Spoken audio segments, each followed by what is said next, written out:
കാലിക്കറ്റ് സർവകലാശാല യൂണിയൻ തെരഞ്ഞെടുപ്പിലെ MSF KSU സഖ്യത്തിന്റെ വിജയത്തെ ഒരു മഹാസംഭവമാക്കിയാണ് ഇപ്പോൾ മുസ്ലിം ലീഗും അവരെ പിന്തുണയ്ക്കുന്ന സോഷ്യൽ മീഡിയ പ്ലാറ്റ്ഫോമുകളും ചിത്രീകരിക്കുന്നത്. ഈ പശ്ചാത്തലത്തിൽ ഇതിന്റെ പിന്നിലെ യാഥാർത്ഥ്യങ്ങളും നാം മനസ്സിലാക്കേണ്ടതുണ്ട്.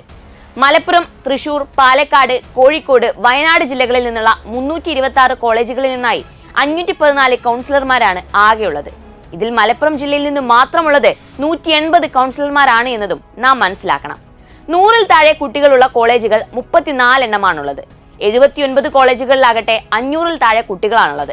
സ്വാശ്രയ കോളേജുകളിൽ സ്കൂൾ തിരഞ്ഞെടുപ്പ് മോഡലിലാണ് തിരഞ്ഞെടുപ്പ് നടക്കുന്നത്. ഓരോ ക്ലാസ്സിൽ നിന്നും ഇത്തരത്തിൽ തിരഞ്ഞെടുപ്പ് നടക്കുന്നതിനാൽ 10 കുട്ടികളുള്ള ക്ലാസ്സുകളിൽ നിന്ന് പോലും ക്ലാസ് പ്രതിനിധികൾ ഉണ്ടാകുന്ന സാഹചര്യമുണ്ട്.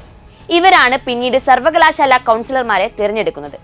ഇത്തരം അശാസ്ത്രീയമായ വോട്ടിംഗ് രീതിയാണ് UDF വിദ്യാർത്ഥി സംഘടനകൾക്ക് ഗുണം ചെയ്തിരിക്കുന്നത്.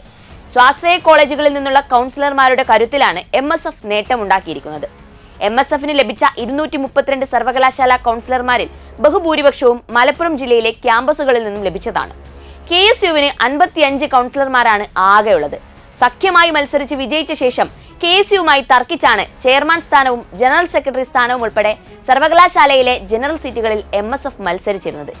പ്രതിപക്ഷ നേതാവ് VD സതീശൻ നടത്തിയ ഇടപെടലിനെ തുടർന്നാണ് KSU നേതാക്കൾ ഒടുവിൽ ചെയർമാൻ സ്ഥാനവും വിട്ടു നൽകാൻ തയ്യാറായത്. ഇതോടെയാണ് 45 വർഷങ്ങൾക്ക് ശേഷം ചെയർമാൻ സ്ഥാനത്തേക്ക് MSFന് നറുക്ക് വീഴുന്നതും. ജനറൽ സെക്രട്ടറി സ്ഥാനമെങ്കിലും തരണമെന്ന KSU ആവശ്യവും MSF ലീഗ് നേതൃത്വങ്ങൾ തള്ളിക്കളഞ്ഞതോടെ ജോയിന്റ് സെക്രട്ടറി സ്ഥാനം കൊണ്ട് KSUവിന് തൃപ്തിപ്പെടേണ്ടി വന്നത് KSUവിൽ വൻ പ്രതിഷേധമാണ് ഇപ്പോൾ ഉണ്ടാക്കിയിരിക്കുന്നത്. കോളേജ് യൂണിയൻ തെരഞ്ഞെടുപ്പിൽ MSF KSUവുമായി സഖ്യമില്ലായിരുന്നെങ്കിൽ ഇത്രയും കൗൺസിലർമാരെ അവർക്ക് ലഭിക്കില്ലായിരുന്നു എന്നത് വ്യക്തമാണ്. അതുപോലെ തന്നെ KSUവിനും ഒറ്റയ്ക്ക് കോളേജ് യൂണിയൻ തെരഞ്ഞെടുപ്പിൽ മത്സരിച്ചാൽ തിരിച്ചടി നേരിടുമായിരുന്നു. യഥാർത്ഥത്തിൽ കഴിഞ്ഞ തവണ ലഭിച്ചതുപോലെ സർവകലാശാല യൂണിയൻ ചെയർമാൻ സ്ഥാനം ലഭിക്കുമെന്ന് കണ്ടാണ് KSU കോളേജ് യൂണിയൻ തെരഞ്ഞെടുപ്പിൽ MSFുമായി സഖ്യം ചേർന്നത്. അതുകൊണ്ട് തന്നെ ഇപ്പോഴത്തെ തഴയപ്പെടലിൽ KSU നേതാക്കൾ വലിയ നിരാശയിലാണുള്ളത്. MSF ലീഗ് നേതൃത്വങ്ങൾ KSUവിനെ ചതിച്ചു എന്ന വികാരം കോൺഗ്രസ് നേതൃത്വത്തിനുമുണ്ട്. എന്നാൽ തദ്ദേശ നിയമസഭാ തെരഞ്ഞെടുപ്പുകൾ വരുന്നതിനാൽ ലീഗിനെ പിണക്കേണ്ടെന്ന് കരുതിയാണ് കോൺഗ്രസ് നേതൃത്വം പ്രതികരിക്കാതിരിക്കുന്നത്. കാലിക്കറ്റ് സർവകലാശാലയ്ക്ക് കീഴിലെ കോളേജുകളിൽ ഒറ്റയ്ക്ക് മത്സരിച്ച SFIക്ക് നിലവിൽ 202 കൗൺസിലർമാരാണുള്ളത്. ഇടതുപക്ഷത്തെ മറ്റ് ഘടകകക്ഷികളുടെ വിദ്യാർത്ഥി സംഘടനകൾക്കൊന്നും ക്യാമ്പസുകളിൽ സ്വാധീനമില്ലാത്തതിനാൽ കേരളത്തിലെ എല്ലാ ക്യാമ്പസുകളിലും SFI ഒറ്റയ്ക്ക് തന്നെയാണ് മത്സരിക്കാറുള്ളത്. അങ്ങനെ മത്സരിച്ച് തന്നെയാണ് ബഹുഭൂരിപക്ഷം കോളേജ് ക്യാമ്പസുകളിലും പതിറ്റാണ്ടുകളായി SFI വിജയിച്ചുകൊണ്ടിരിക്കുന്നത്. കാലിക്കറ്റ് ഒഴികെ മറ്റെല്ലാ സർവകലാശാല യൂണിയനുകളിലും വിജയിച്ചിരിക്കുന്നതും ഇനിയും വിജയിക്കാൻ പോകുന്നതും SFI തന്നെയാണ്. അതാണ് യഥാർത്ഥ വിദ്യാർത്ഥി കരുത്ത്. കാലിക്കറ്റ് സർവകലാശാല വിദ്യാർത്ഥി യൂണിയൻ തെരഞ്ഞെടുപ്പിൽ MSF KSU സഖ്യം വിജയിച്ചെങ്കിലും മലബാറിലെ ഏറ്റവും വലിയ വിദ്യാർത്ഥി സംഘടന ഇപ്പോഴും SFI തന്നെയാണ്. അശാസ്ത്രീയമായ രീതിയിൽ നടന്ന തെരഞ്ഞെടുപ്പ് വഴി ലഭിച്ച കൗൺസിലർമാരുടെ പിന്തുണയിൽ മാത്രമാണ് MSFന് വിജയിക്കാൻ സാധിച്ചിരിക്കുന്നത്. ഇത് സംഘടിത ഗൂഢാലോചനയുടെ ഭാഗമാണ്.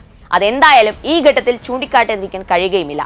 സ്വാശ്രയ കോളേജുകളിൽ നിന്നും സർവകലാശാല കൗൺസിലർമാരെ നിശ്ചയിക്കുന്നതിൽ പ്രത്യേക മാനദണ്ഡം കൊണ്ടുവരേണ്ടത് കാലഘട്ടത്തിന്റെ അനിവാര്യതയാണ്. അതല്ലെങ്കിൽ മറ്റ് വിദ്യാർത്ഥി വിഭാഗങ്ങളോട് കാണിക്കുന്ന അനീതിയായിരിക്കും അത്. നിലവിലെ തിരഞ്ഞെടുപ്പ് രീതി തന്നെ മാറ്റേണ്ട കാലം അതിക്രമിച്ചിരിക്കുന്നു എന്നത് അക്കാദമിക് സമൂഹവും വിലയിരുത്തുന്നുണ്ട്. സ്വാശ്രയ കോളേജുകളിൽ ഒരു രീതി, എയ്ഡഡ് കോളേജുകളിലും സർക്കാർ കോളേജുകളിലും മറ്റൊരു രീതി എന്നത് ഒരു കാരണവശാലും അംഗീകരിക്കാൻ കഴിയുകയുമില്ല. ജനാധിപത്യ സംവിധാനത്തോട് തന്നെയുള്ള വെല്ലുവിളിയാണിത്. കോളേജുകളിൽ പാർലമെന്ററി രീതിയല്ല വേണ്ടത്, പ്രസിഡൻഷ്യൽ രീതിയിലാണ് തെരഞ്ഞെടുപ്പ് നടക്കേണ്ടത്. അങ്ങനെയായിരുന്നു കാലിക്കറ്റ് സർവകലാശാലയ്ക്ക് കീഴിലെ എല്ലാ ക്യാമ്പസുകളിലും തെരഞ്ഞെടുപ്പ് നടന്നിരുന്നതെങ്കിൽ സർവകലാശാല യൂണിയൻ ഭരണം പിടിക്കാൻ MSF KSU സഖ്യത്തിന് കഴിയില്ലായിരുന്നു. അതാകട്ടെ ഒരു യാഥാർത്ഥ്യവുമാണ്. അതുകൊണ്ട് തന്നെ കാലിക്കറ്റ് സർവകലാശാലയിലും തല ഉയർത്തി നിൽക്കുന്നത് SFI തന്നെയാണ്.